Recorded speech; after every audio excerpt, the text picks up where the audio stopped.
All right, welcome into Pod to Win the Game. I am Charles Robinson here today with Charles McDonald, C-Mac, and Jori Epstein. I am so glad to finally be back on the show. I have been gone so long and had nothing to do with like having that cough and feeling like crap all that time. It was internet issues, deadline issues, every other issue. But I come back and I feel pretty good. I feel healthy. I'm liking this. How you guys doing? No more cough? Yeah, no, it's gone. It's gone. Now Dawn has it. She's had it caring. Yeah, she's had it for about a week. And I'm like, you got about a month ahead, maybe a month and a half. So settle in. It's going to be a long one. No, but I feel great. It feels like a long time has passed since we were on this podcast. So excited to be back at full capacity, full employment, as my family likes to say. So it's nice to have you, and I'm glad that your Wi-Fi is cooperating. Yeah, Wi-Fi. I've got everything up and running. This is just in time. There are things happening in the league that we have to talk about. I'm excited. There's some last bits of news. We're going to see full squad camps are wrapping up. We've got Dalvin Cook gets released by the Minnesota Vikings, so we're going to get into all that. We're going to get into a piece that I actually wrote that went up today about the PGA Live merger and the idea of like sovereign money making its way into American sports leagues and whether or not that could ever penetrate the NFL. The NFL has rules as it stands that do not allow foreign investment into the league. So we can get into all that. But first and foremost, I want to talk to you guys about Dalvin Cook. It's interesting because I went on Tennessee radio this morning and I get questions asked about like Derrick Henry and obviously the Saquon Barkley situation with the New York Giants. It looks like the Giants are trying to basically look at Saquon, at least right now, as a year-to-year player. Feels like Derrick Henry, when he was sort of pocket listed for trade with the league. He looked like a year-to-year player when you talk to franchises about why would you acquire Derrick Henry, where you acquire him because you're in a window. You're just going to try and pay him year to year because he's in his late 20s and he's got a lot of wear and tear. Dalvin Cook, similar type of player, not quite as close to 30 as some of the other players we've talked about, but a lot of wear and tear there. Gets cut loose by the Vikings and now is out there on the table for a potential contender. I'm just curious, do either of you, the Dolphins have been the team that has been naturally connected to him. There's needs elsewhere with other Super Bowl teams. If you were to sort of, I don't know, I guess put odds on it, what team do you feel like really has the inside track on him right now? Well, we've seen the Dolphins, right? But I'm not sure how much sense that makes. Well, they just drafted Devin Achane in the third round. And before that, like they already had a pretty crowded running back room with guys like Mostert and Jeff Wilson, who figured to have a role in this team this year. I thought that, it kind of made sense at first, just like thinking about it without digging into it, because I was from there. It seems like he wants to play for the Dolphins, but it would make an unnecessarily crowded back room and backfield. And I just kind of question like if that is the route that they want to go right now. To me, it's kind of hard to like peg a landing spot for him, because it all depends on like what he wants to be or what he's willing to be, I guess, at this point in his career. Because I know that, he still had over 1,000 yards last year, but I think when you actually start examining how those 1,000 yards came to be, it wasn't really all that efficient. I think you could start to see signs of the wear and tear starting to get to him a little bit. But yeah, I've thought about this a lot and I've struggled to find a landing spot. But maybe like, do the Bills make sense? It's like make a three-headed. Don't say it. Oh, sorry. I don't know. I don't know anything. I don't know anything anymore. Jori, why don't you take it from here? Yes. No, I agree in terms when you look at his efficiency, he had a career low 4.4 yards per attempt in 2022. I think what's interesting is that when you look at Ezekiel Elliott going on 3 months unsigned, I think it's relevant to where Dalvin Cook would land, which is that teams want to cut big running back contracts, not add them. We see that with the Saquon Barkley debate as well. And so to me, this is not going to be about who's going to pay him the most, because I don't think he's going to get the money that he wants. Now, God bless him if he does. I don't root against players getting their money. I just don't think that the league is currently trending in that direction, especially when you have 3 guys playing on franchise tags at that position right now. The reason I like a team like the Bills is, first of all, their top running back on their depth chart right now is James Cook. Do you guys know much about James Cook? I don't know. Why don't you? I don't know. I don't. But my point is that I think that. Oh, I thought that was a joke about him being his brother. Wait, is that? Yeah, oh my Dalvin God. and James are brothers. Wow. She found that out right in the middle. Okay. As research team. Someone in research is getting fired. It's literally on my screen right now. Brother Dalvin Cook. Wait, guys, this is actually really funny because I always say like I have very little institutional knowledge, but I'm eager to learn, and this is a prime example. Don't cut any of this out, by the way. Well, just don't clip it for social. Anyway, we're definitely going to get tweets about this. Anyway, all that to say, he's not very proven. It would be really cute if the brothers played together. But I think the point is that I don't think Dalvin is going to get the money he wants. And if you don't get the money you want an opportunity where you're going to get the carries and where you have a chance to win. Right. And so that's why I think a team like the Bills make the most sense. So here's the thing with him. So I made a couple. Maybe his brother's there. Yeah, well, it would help if you know, it's an easier tandem to work when you're working with your brother, I would suppose. So when I talked to a couple of teams about Dalvin, and I haven't done the film work, maybe Charles or Jori, you have, but what I was told was you can see there's probably some reticence to consider him this 3-down back who's going to be able to come in, block when you need him to block, run inside when you need him to run inside effectively and consistently, still give you the speed to beat people, to the edge and break the big plays. Catch the ball in the backfield, and also work in the slot, which is what when teams want to pay more than $10 million for a running back now, that's what they're looking at. You have to be able to break out in the slot consistently. You have to be able to block so we don't have to take you off the field. You have to give us big plays. You have to have speed. And oh, by the way, you can't be finesse. You got to be able to run inside. If you can't run inside consistently when we need tough yards, that's going to be a problem. And that was the criticism of Dalvin, some of the tough yardage. Relative to the price tag, then maybe you're looking at him saying, sure, we can add him, but it sounds like he wants 10 million plus. He wants to be around that 10 million mark. And there's not a lot of takers out there for any running back really at that price point at this stage, particularly someone with the mileage of Dalvin. And then also teams will continue to focus on, hey, some of the off-field stuff, whatever happened to that? Like, is he a completely clean player when it comes to on-field versus off-field evaluation? And then his health. And I would say his health probably takes number one priority for teams. This is the NFL. And they look at his health and his track record, and he plays games, banged up. He seems to get, suffer different types of injuries. And again, he's advanced in his career. It feels like a bad bet for a number of teams. But again, I think it comes down to him making it about money versus a team looking at him and saying, this is it. This is the piece that gets us over the top. But as you both said, the running back market, it sucks. Like Derrick Henry was out there for anyone. You want to come get Derrick Henry? Great. Come get Derrick Henry. Never happened. There was no interest out there. Jonathan Taylor's right now worried about what is my contract situation going to look like when I got to sign a long-term contract. He's not an old guy. He's got wear and tear. He's had some injuries, but he's a dominant running back who still is in his prime. Saquon Barkley, I get it. There's a long track record, in terms of the health there, where you would be worried if you're the New York Giants. But it doesn't even really feel like the Giants are even close to considering paying him long term. I could be wrong. He probably just signed his deal, right? As I said that. I don't know, man. It's a bad spot to be in. And this, to me, is the continuation of every running back conversation we've ever had. And I believe more than ever now, running backs for teams are going to be looked at as 5-year to 6-year commodities. Unless you're a truly special player, you're a 5 to 6 year player, for whatever particular team when you come in at the running back position. Saquon made an interesting point this week that I'm curious what y'all think about, which is that, yes, we know that Miles Sanders made the most in free agency of any running back this year, and it was not a particularly lucrative contract, about $6.25 million per year.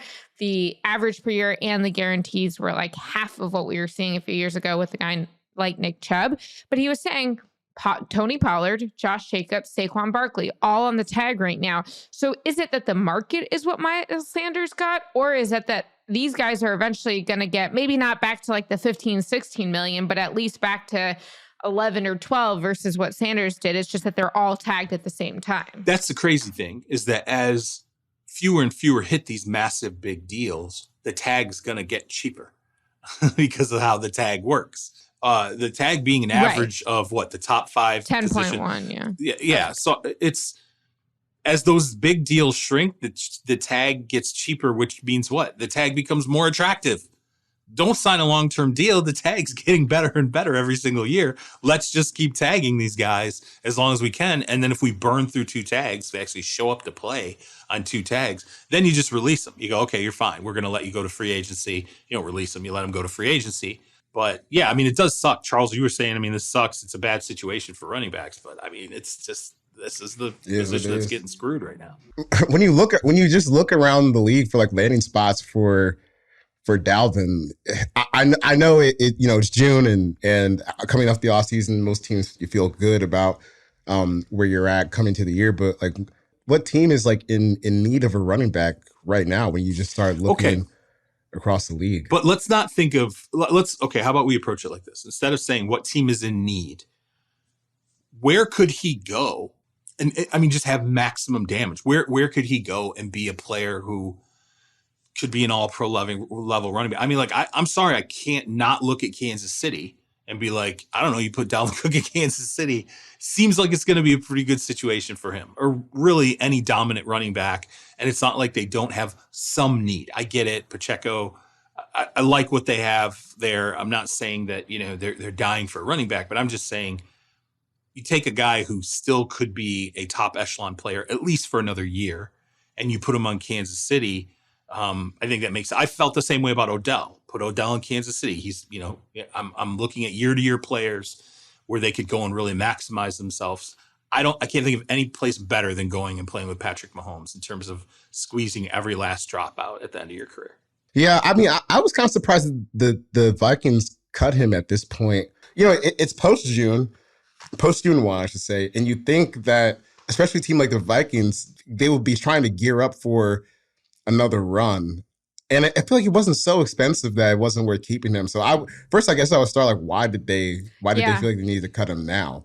And then that would have to play into what's next. I think the Vikings are low key rebuilding right now. Yeah, a little bit. They're stuck in the in-between phase. Because I think they realized that last year was fake, right? Right. There's a lot of scraping by. Yeah, I forget what the stat exactly is, but there's something like their 11-0 record, either in fourth quarter comebacks or in like late win games by 8 points or less, was like unheard of historically. And so you just have to assume that some of this is going to revert to the mean. And I think that is the case, because I don't think if you think you're contending this year that you're cutting Dalvin Cook now. As it relates to what it means for Dalvin, again, going back to the Zeke situation, I know they're not the same player, but they're in similar situations and he hasn't signed. I think that both these guys could end up waiting to sign like late training camp or even a few weeks into the season when their legs are fresh.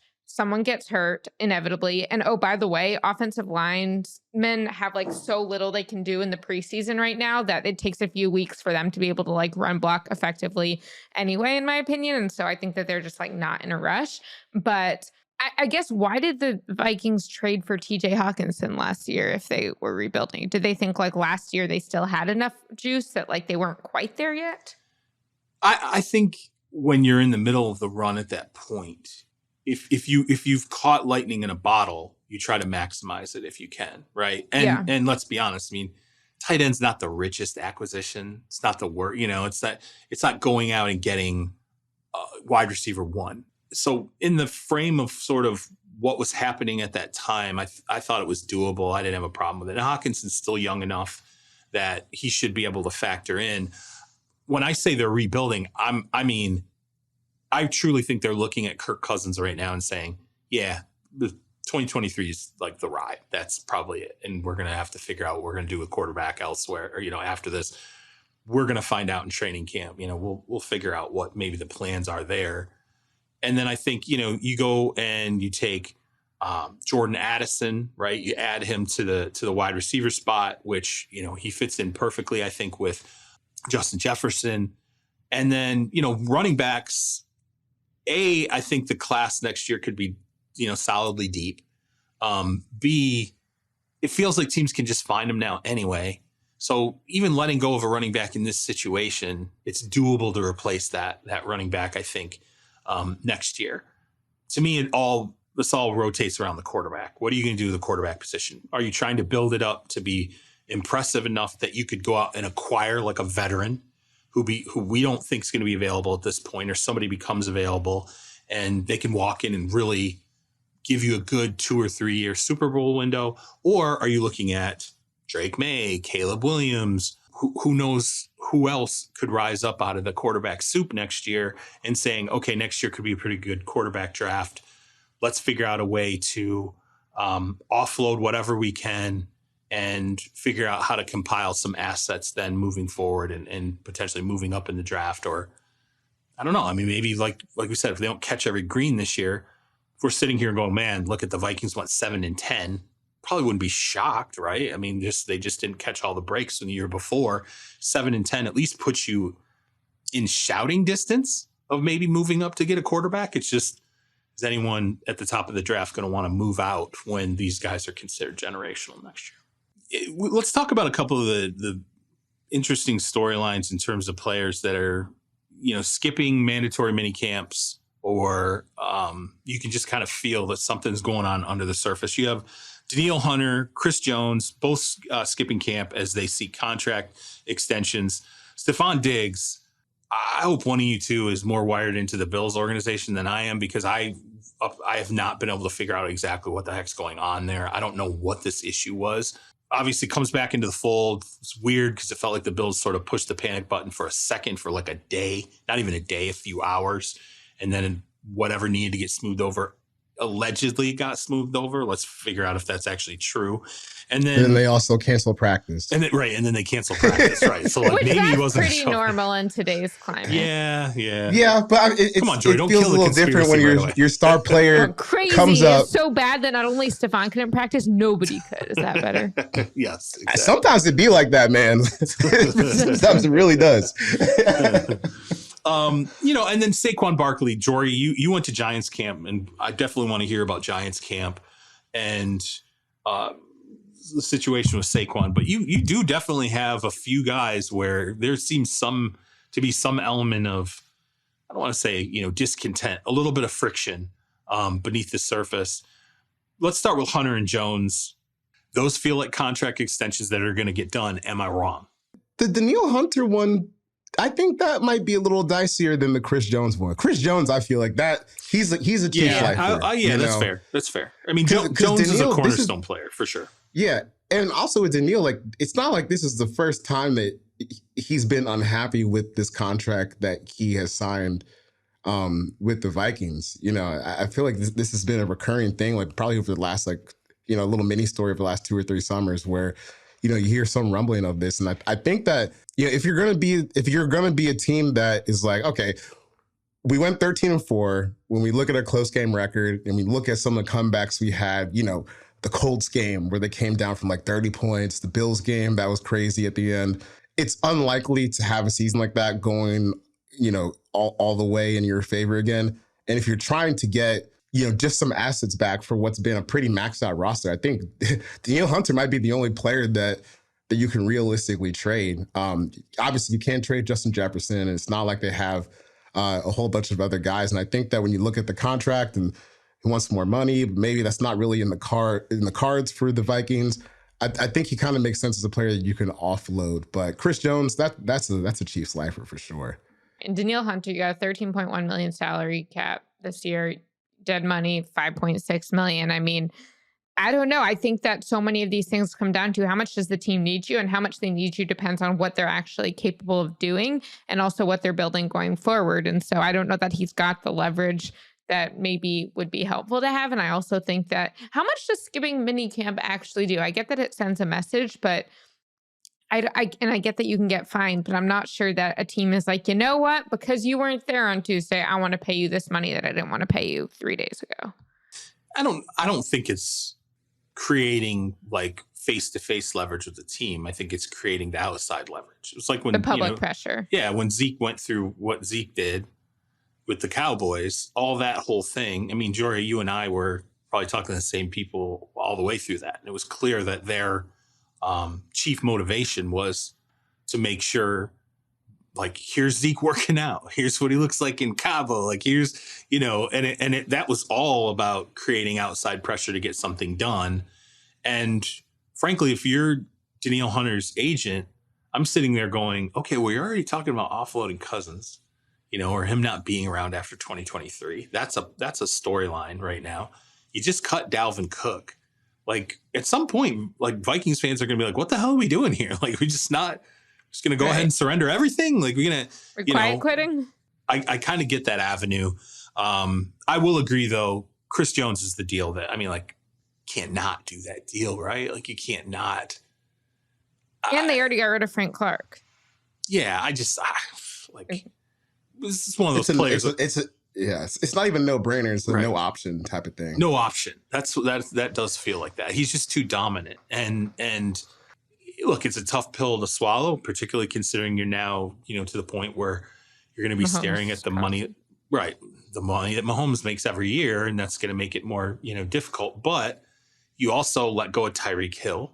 Right. I mean, it's not like you've spent a ton of money to add to the wide receiver position.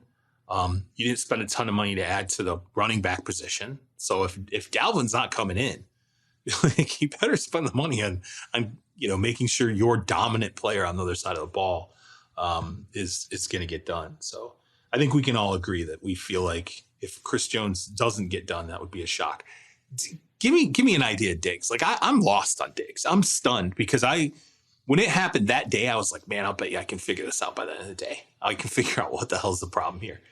Not even close. Right now, I have no clue what exactly happened that day, what the problem was. I figured it was contractual. I was told it was not football related. I still think when stuff like that happens, it's typically has something to do with money, but I don't, we look at the Austin Eckler situation that gets resolved with incentives. You throw some incentives in his deal, it feels better. Okay, it's done. Just weird that this is going on with Diggs.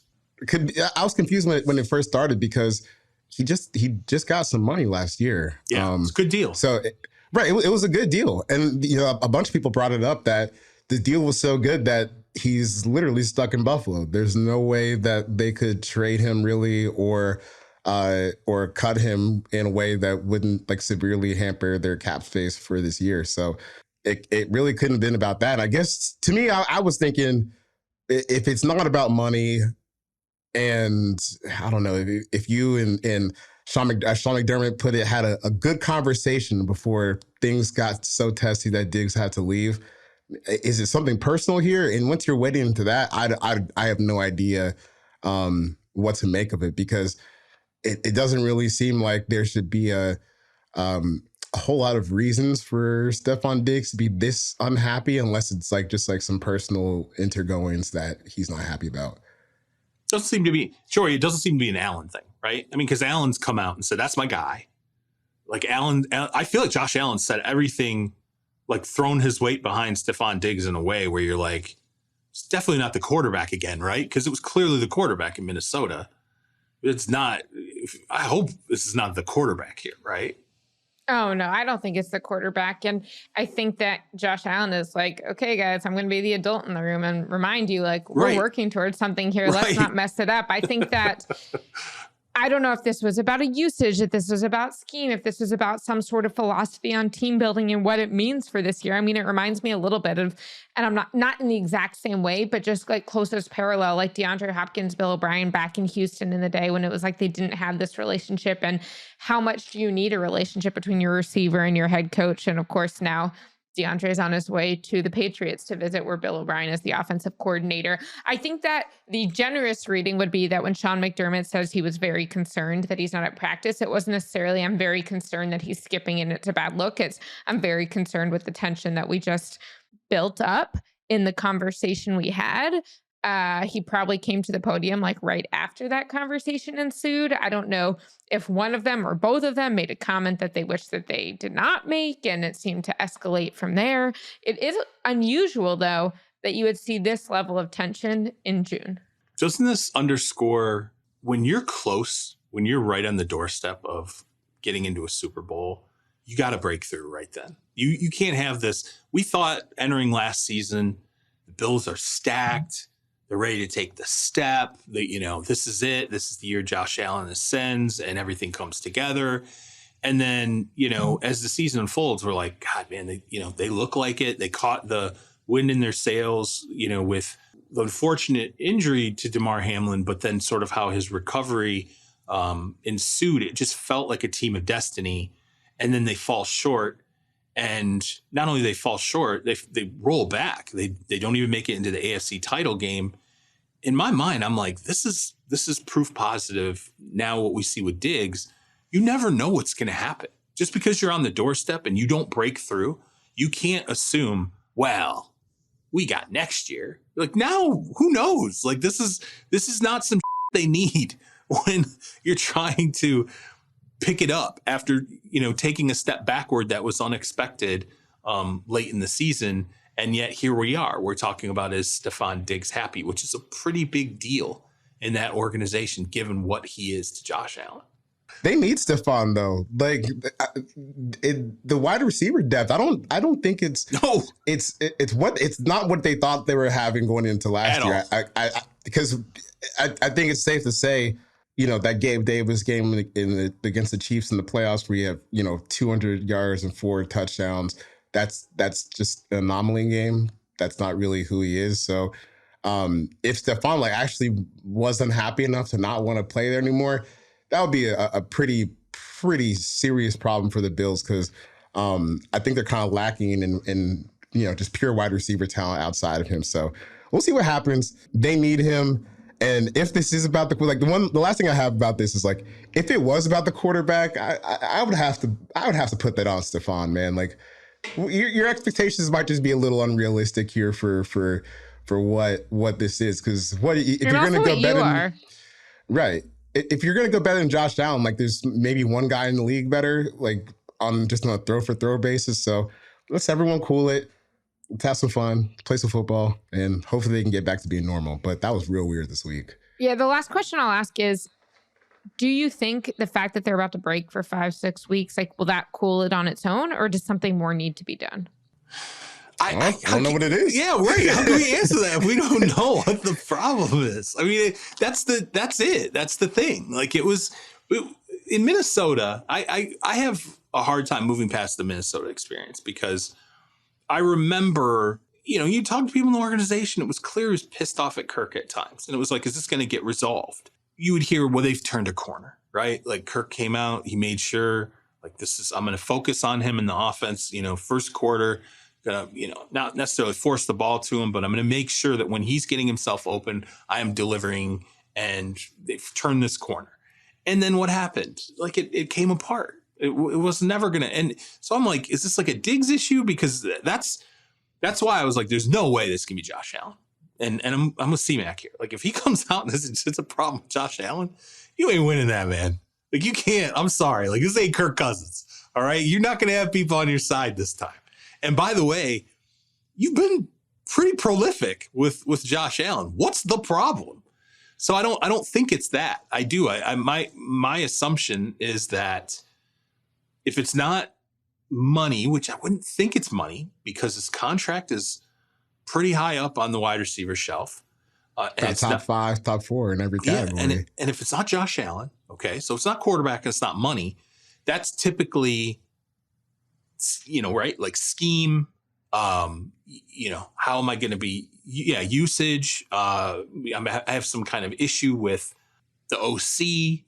It's usually some underlying kind of problem with, him and a coach and maybe how he's being coached. Maybe Sean McDermott issue. I don't know. Maybe he's got an issue with someone in the front office. And it need to be smoothed out. But I do think we're going to figure out what this is eventually, right? We have, like you said, 5 weeks. Either we find it out in the 5 weeks, or we find it out, in training camp, or we find it out when they hit a wall at some point, and whatever this was ultimately trickles out. But I gotta admit, it's one of the weirder ones that I've seen in a while that got sort of semi-resolved, or resolved, I guess, quickly, and we never really even knew what the issue was. So I do want to discuss. I don't want to take a ton of time on this. Saquon brings up the issues with running back. We touched on that. Jori, you went to Giants camp. You tell me, what's your feel coming out of Giants camp? Where are they at right now? I kind of watched, the clip where he's talking about the valuing of the running back position, and seemed, I guess, for Saquon, upset. Clearly some agitation there. Like, what's the underlying, I guess, direction there with Saquon, and what do you think coming out of their camp? I think this is going to get done. I think what's difficult is when you think about the leverage that Lamar Jackson had wanting a fully guaranteed contract relative to Deshaun Watson, it reminds me a little bit about Saquon's leverage relative to Zeke. Zeke held out for 40 days of training camp until 4 days before the season opener. Saquon can't do that because he's on the tag and he has to have this deal by July 17th or it doesn't happen. I think that Saquon also knows that from the time they first made that deal back in October, November on the bye week, the market has been depressed. Now, I agree with him. It's probably not as depressed as the Miles Sanders deal indicates, but I do think it's been depressed. And I also think if you're Saquon, you have this injury history and you can't get past that. And so in some ways, the franchise tag is perfect for a player like him who's coming off a great year, who's shown really high potential, but who hasn't shown consistency. And so now he can get his money. What I'd be curious is, what would y'all think of a deal that's essentially, and I don't know that either side would want this, but that's typically the deal that ends up is not what either side wants, essentially is like 2 years guaranteed of what the franchise tag equivalents would be, like, or like the 1.5, 1.25, whatever. And you're like not committing to him for the long term. You're not committing that he's the direction that Brian Daboll's offense is going to go, because they have invested not necessarily high floor, but at least high ceiling prospects with some of like the Darren Waller type acquisitions to help the passing game, to bolster their offensive line a little bit. So I do think they want to be less dependent on Saquon Barkley than we've seen in the past. But what would you think about just sort of like giving him the equivalent of 2 franchise tags now that say like, hey, if you get hurt this year, you've still got a little bit of money. We're not giving you money on the line for 4 years. Giving him 2 franchise tags or splitting 1 franchise tag over 2 years? I would say 2 franchise tags. Is that crazy? What's like the equivalent of 2 like franchise tags? So what's That'd 1 franchise like tag 20? plus the 20%? So it's called $12 $22 million. Yeah, $22 million for 2 years. Oh my God, the franchise! Oh, I keep forgetting how terrible the franchise. It's so low. Oh God. Yeah. Yeah. I mean, yeah. I to me that's doable. But think about what other guys got, because they can't give him less than the tags. No, you're right. And you don't want, you're right. and you don't want to give him a long deal with his injury history because you need more proof of that if you're the Giants. And so I think if you give him that, but you guarantee it to him now versus waiting a year, like I feel like that's a middle ground.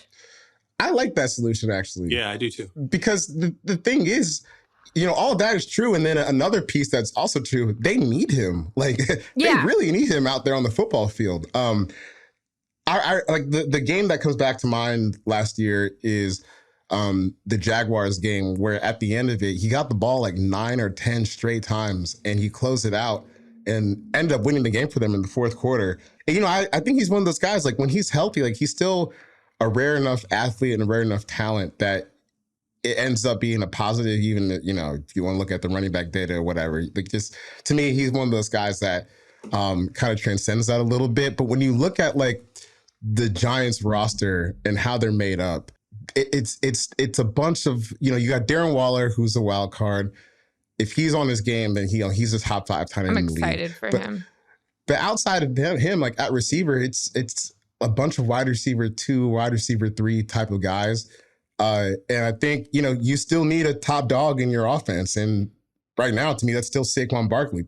Even if they're able to somewhat replicate the production, I still think, just having Saquon Barkley, the player out there, matters a whole lot for this Giants team. So, little 2 years, like you said, C-Rob, it's crazy. The franchise tag is about $10 million for the running backs, which is insane. But to me, like, if you tell me Saquon Barkley 2 for 22 and we'll guarantee most of it, I would offer that deal like today. He already said he's not trying to reset the market, so maybe that's something he would look at. And the fact that he said that he put his name on not resetting the market kind of makes me wonder what offers the Giants are throwing at him right now.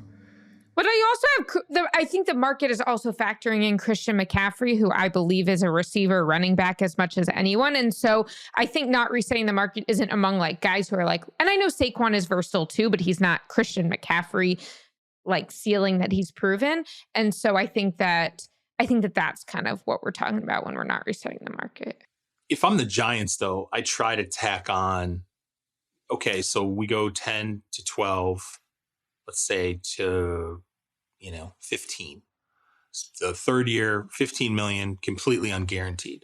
Because, so you get your 2 tags fully guaranteed. You're going to be here for at least the next 2 years. We're giving ourselves the third option, the 15 million, and just basically kind of seeing where this goes. If you stay healthy 2 straight years, you're a central piece of the offense. If all of a sudden we're staring, a potential deep playoff run in the face in 2025, now we have the option to pay you the $15 million, which is going to feel a little more painless because the cap will have moved, and if he's a central piece, you're going to be happy paying him that and then figuring out where to go from there. So I wouldn't do it.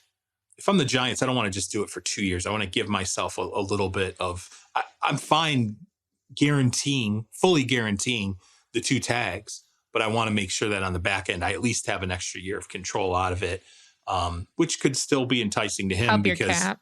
Yeah. And I mean, and to him, it should still be enticing because, as you said, if you're going to guarantee the money, just give it all to him in a signing bonus. So $22 million signing bonus, spread it out over 3 years, adjust, the salary cap the way you need to early on, sign. If you got other players you want to extend them now.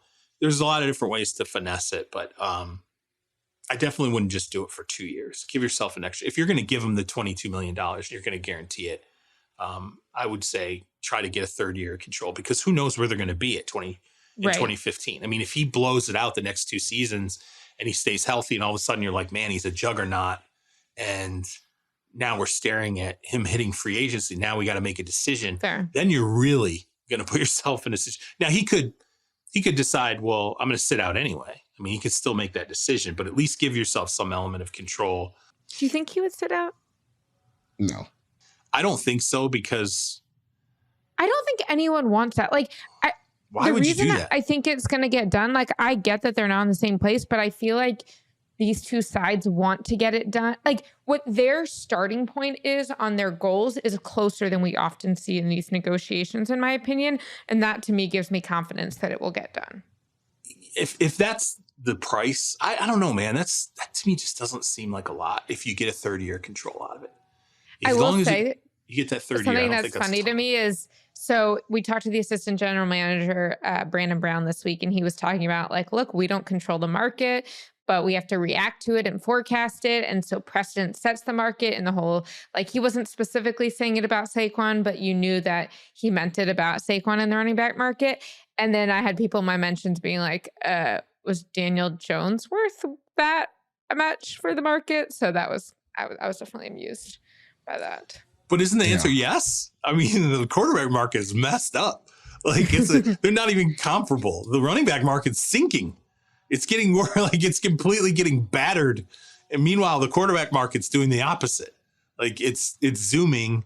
And, now granted, some of the deals aren't fugazis out there after year one, but still, it feels like everybody quarterback wise is getting paid a ton of money. I don't know, man. It's a wild situation to be talking about the Giants. A lot's happened in a year. The Giants have become a central talking point for us.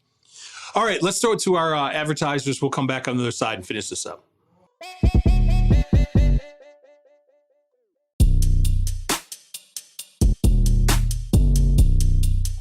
Okay, welcome back in. Wanted to get to this story. Ran today. Been working on this for a while. I don't want to get into every layer of this. We'd be here for a week talking on this one. It's a story. It's a horizon story for the NFL. We're going to be looking at this probably for the next 10 years, if not beyond.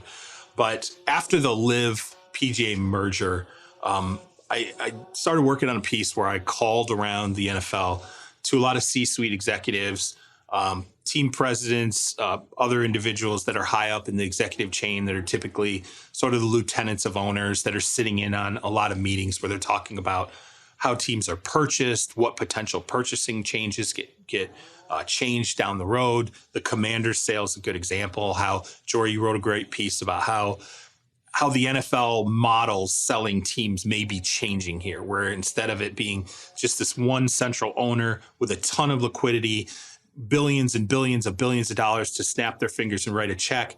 Could be larger groups where, the central forward owner is someone who carries a lot of debt. That would open up the pool to a lot of different buyers. But when you look at what happened with PJ and Liv, the reason why this I think is important for the NFL, and something I want to talk to you guys about, is you have Liv, a golf tour created by the Saudis' sovereign wealth fund. They wanted to get involved in PGA's business. They wanted to get involved in golf, so they created a competing league. They started to take players away. It pushed the PGA to the table, and a merger occurred where basically, to me, I feel like very much so, Liv is going to end up being in the driver's seat here in this merger. I think what was interesting for the NFL is the first time they looked out on American soil, North American soil, in a major sports league, and saw a sovereign wealth fund, this being the Saudis, coming in and basically buying a controlling interest in a really significant sports platform in America. Now, Saudis have been doing this with their sovereign wealth fund around the globe. They're in the Premier League, Formula One, WWE. They've bought into a massive ticket reselling platform. So they're really running around and creating this presence in sports and entertainment around the world. I think it becomes interesting for the NFL because the NFL doesn't allow foreign investment, and they especially don't allow sovereign wealth funds to come in and basically fund a minority or majority stake of an NFL team. I just want to know, from the standpoint of you two looking at the league, seeing sales go through in the past, knowing that the Washington franchise just went for $6 billion, knowing that you now have this wealth fund, if it decides, hey, we want to get into the NFL, not necessarily because it overlaps with our culture and we can bring NFL, teams here the way we can with golfers or soccer players. But we want to have a foothold in, as what one executive put it, Americana. Like this represents the biggest show in America. We want to have more political influence. There's this idea of sports washing. We want to burnish our image around the globe. So we're going to try to get into the NFL. I'm curious what you two think about the idea of NFL owners sitting there and going, we're going to keep the rules the way they are. And even if the Saudis at some point down the line come forward with an offer that's 50% better than what the best offer is on the table, 100% better than what the offer is on the table, would it motivate owners to start to rethink whether or not they want to allow sovereign wealth funds into the NFL? And in particular, because this is the prism that we focus through, the Saudis to come in and buy a piece of the NFL's league, whether it's a minority stake in a team, one of the 32 teams, just some aspect like that.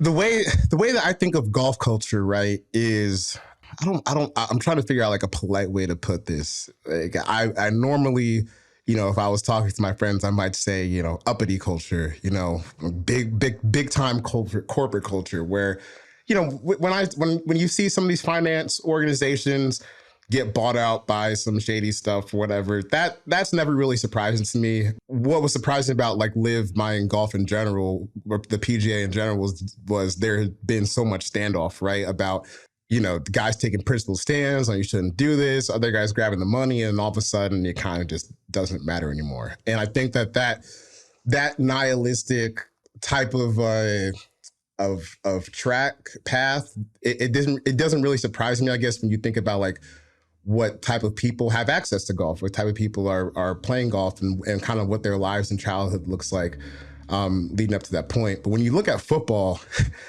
it at least portrays itself to be more in touch with like your everyday American, right? Someone who might get fired up about, patriotism, nationalism, things that make, Americans tick. That didn't happen recently in football. yeah.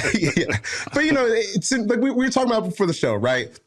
It's hard for me to believe that a league that prides itself on pro-military stuff, we're doing flyovers before the games, we got the salute to service, you can go buy your training camp jersey that's camo if you want during the summer, that they will get in bed with the Saudis, like especially if I know that especially once you get to that level of money, you could always want more, but you don't need it.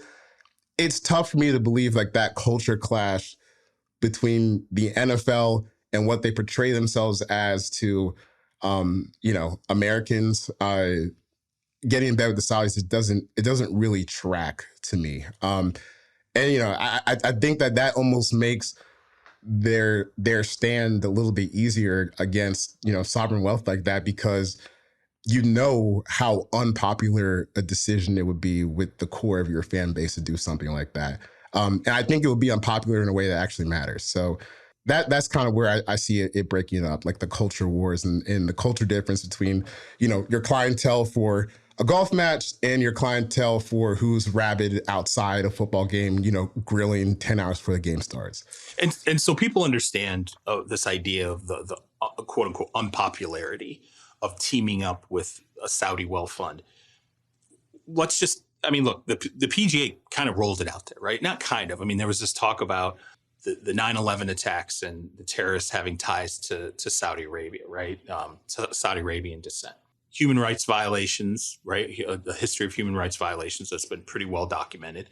And it's given rise to people looking at the Saudi wealth fund as going around the globe and buying its way into sports platforms as a way to sort of soften its image, as a way of becoming more influential. Now, to be fair, from the standpoint of the Saudis, it's diversification.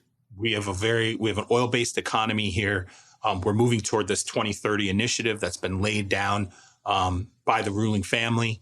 And ultimately, that is to start to stretch out and become more involved, both socially, politically, culturally, with a lot of countries around the world. And some people said, it's sports washing. They're basically trying to burnish their reputation and bury some of past quote unquote misdeeds or the perception of them historically by buying into leagues and then basically buying their way into the hearts of fans, or even buying their way into soccer players or this golf tour or Formula One and bringing it back to Saudi Arabia as a way of sort of taking their own citizens' eye off the ball. It's like, the games in the Colosseum. Let's have 1,000 days of games. People will forget about the problems in Rome because they're so busy looking at what's going on in the Colosseum right now. So that's sort of a little bit of this element here. Jori, you wrote the piece great piece about how the Washington Commanders' sale is a little different. This idea that, the NFL is starting to trend, or at least potentially going to trend in the future toward more of a group mentality when people come in to buy a team. And interestingly to me, part of this story, executives are talking about, that actually expands the pool. Now, if we can sell to groups, it expands the pool and we have less worry about team value spiking to 6 billion, 8 billion, 10 billion, whatever they may be. If we have groups we can bring to the table, we don't have to worry about changing our rules and deciding, hey, you know what? We haven't historically done it, but we're gonna change the regs and we're gonna allow for foreign investment, and that may be the door that cracks it open to a sovereign wealth fund like Saudi Arabia stepping in and ultimately owning a team the way that they do in the Premier League. Right, there are two elements here, which is the cultural implication and the financial implication. I think culturally, at first, you think the NFL is not the most moralistic or perceived as moralistic sports league in this country. So why would they be taking a harder stand than the NBA, than the PGA Tour, all of that? But it's almost the same way that they might not be viewed as more progressive. Like, this is actually not necessarily a progressive issue. And I think that a group that is going to be so upset about Colin Kaepernick kneeling during the national anthem is then going to allow Saudis into this league. You start to wonder about that. When you get into the financial implications, I think you could say, they don't need the money. They already have so much popularity, so much money. Do they really need that? Whereas other sports leagues might be more desperate for that kind of attention and money. But that's actually where I run into skepticism that this could potentially happen, because money seems to talk. And if you're telling me the Saudis are offering twice as much money to a franchise, even the owners are going to think twice about that. And the same way that they were super against gambling and super against this, and now they're trying to put this whole PR campaign out there of why their gambling rules make sense when I'm not sure they do, while still having a team in Vegas, a Super Bowl in Vegas, a Pro Bowl in Vegas, all of these things. It's like, I feel like you see how blatantly inconsistent their values can be with the integrity of the game already, that why would that not eventually extend to the Saudis, especially when they can make a lot more money off the Saudis than they could off of gambling, I would think. Yeah, I mean, I don't think there's any question about that. And it was, you get to this point, these conversations with executives, and they go, they want to say never, but they're like, you can never say never in this league because, the money, if the money gets to a certain point, now the Broncos and the Washington sale astronomically pushed franchise values forward. But I'm paraphrasing here, but one executive brought up the idea of like, what if at that point, knowing, hey, there's no foreign investment, what if the Saudi wealth fund had come in and said, you know what, Bolin family, we're going to give you double your offer. We're going to give you $10 billion for your team. Or Dan Snyder, you got $6 billion on the table. We're going to give you 9, or we're going to give you 12. What are you going to do? And this executive made the point, like, that might have caused like some kicking and screaming. Maybe the Bolin family, no, but like Dan Snyder probably would have said, wait a minute. I'm looking at $6 billion versus $12 billion. I'm going to fight. So, C-Rob, since you're the one who's been having all these conversations with executives and you're so plugged in, I would ask you, if the NFL doesn't have some sort of public statement on it, do you think they will have a private deal among owners or private understanding of what it would take to cross this threshold, how they're dealing with it, and what would that look like, and how soon would they get that into practice? I think it's a really good question. Like that, to me, the event that happened between the PGA and LIV, it seems to be this consensus of like, is the NFL worried about that? Like, what if the Saudis create like a competing league and try to force their way into the NFL or whatever? There didn't seem to be a lot of like worry about that, but it was maybe we should have a conversation though now, about what could potentially happen in the future. What could happen when the Seattle Seahawks are sold? What could happen when, some unforeseen, franchise that we're looking at right now gets sold down the line? Let's not wait to have that conversation. And let's run through all the scenarios. And those scenarios are things like, as we just talked about, what if the Saudi wealth fund steps in and says, we know your rules and regs are like this. We know we can't get in, but we're going to go ahead and we're going to set a $15 billion check on the table. 32 teams. Any of you interested in that? And if you're interested in that, call us and let's start talking about how we can change the regs to allow us to be able to buy a team, because that check's going to sit there. And maybe in 10 years, that check will be $20 billion until we can figure out a way to ultimately resolve this. So you have that conversation. How do you ward off owners who would look at that and go, yeah, morally or politically, it might be problematic, but that's a lot of money. That'll set up our kids. We're talking about, not generational wealth. We're talking about generations upon generations that are going to now be walking away with wealth.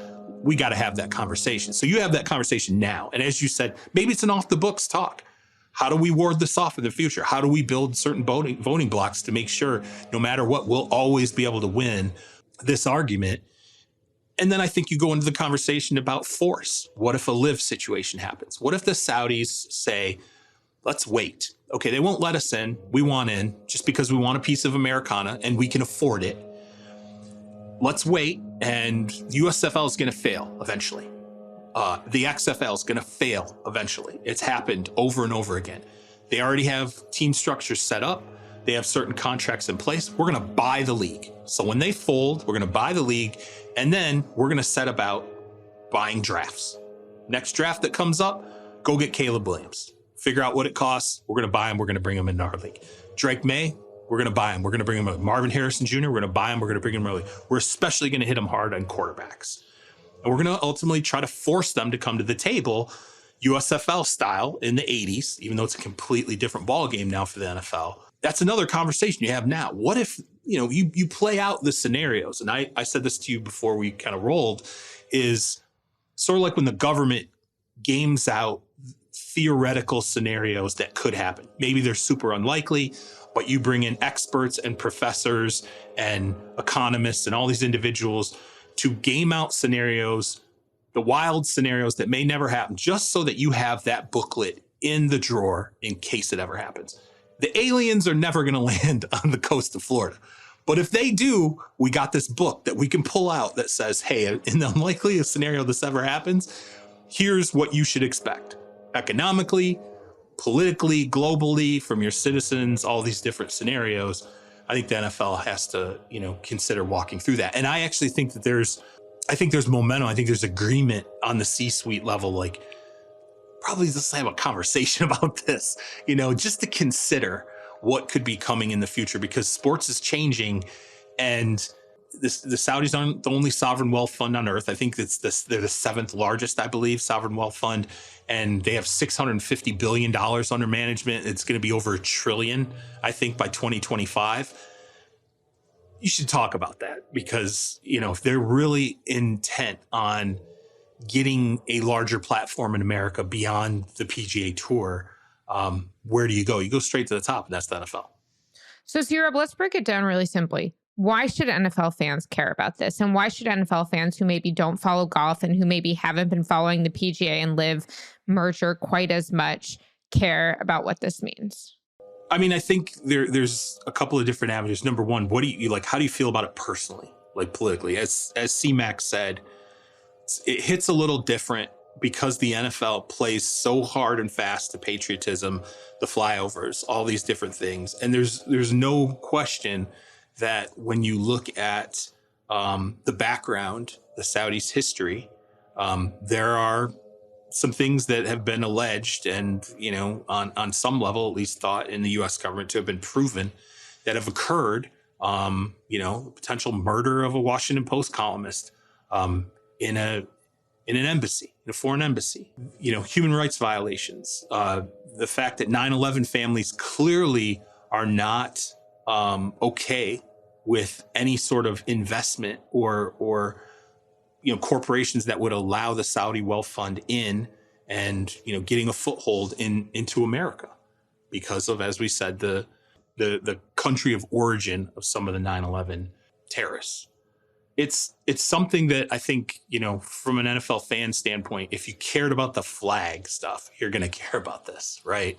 I don't think there's any question about that. And as one executive said, it was like, this would create like a story in every, all 32 franchises. You're going to have people asking the Maras and the Tishes, you're going to vote for this? You're going to vote to pass this and allow this to occur? Jerry Jones, you're going to, Robert Kraft. Like it becomes a pressure point for every NFL owner beyond just sort of the optics of it and the political nature of it. I think you would ask yourself, there's certain elements of if the Saudi wealth fund were to come in and buy a team, you would think, okay, extreme amount of resources, building massive infrastructure, stadium would be state of the art, coaching staff would be, you would think theoretically chalked up with the best, technologically, all these other things, the travel. But the one thing that you would not be able to get because of how the NFL works is there's a salary cap. And the salary cap and free agency and the draft all work to force teams toward the middle. Works to force everybody to kind of not have the disparity that you do have in, say, the Premier League, like in soccer, where you don't have a cap. And you can go and blow it out and go and bring in the, 4, 5, 6 best players you can get your hands on and pay extreme amounts of money and absolutely dwarf other franchises. You're not going to have that ability if you're a fan base and you're saying, oh, yeah, we're okay with a wealth fund owning our team because we'll be able to have all the best players. That's not going to work because the NFL has a cap.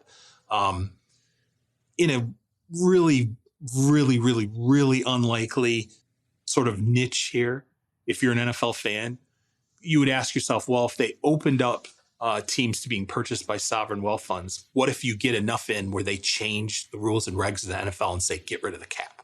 We're no longer going to have a salary cap in the NFL.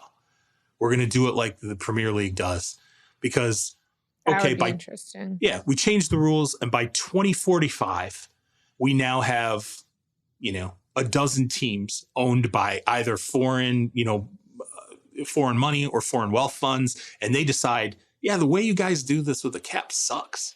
Let's get rid of the cap. So they build a voting block and they strike down the salary cap in the next CBA. The next negotiation, there's no longer a cap, and maybe they change the way that the NFL does business. Like I said, extremely unlikely, but definitely one of those what if conversations that I think you have with the NFL. It's food for thought. Read the piece. It's complicated. It's long. Like I said, we only really touched on certain elements of it. It's the kind of thing where you could probably do a series of podcasts about it. And I do think, though, this is going to be a long-term issue for the NFL. I would encourage people to check out the piece. It's an interesting thing to think about at the very least. So, all right, let's close it out. We will be back next Thursday. You can find myself on Twitter at Charles Robinson. You can get Jori Epstein at Jori Epstein. You can get C-Mac at Vorverts. And you can get our ace producer, Stone Rochelle, at SJ Rochelle. And as always, help us keep Terez Paylor's legacy alive. Check out breakingtea.com. That's capital T /Terez for the all juice tea or hoodie. Remember that proceeds from that purchase go to support the Terez A. Paylor scholarships at Howard University as well as Missouri.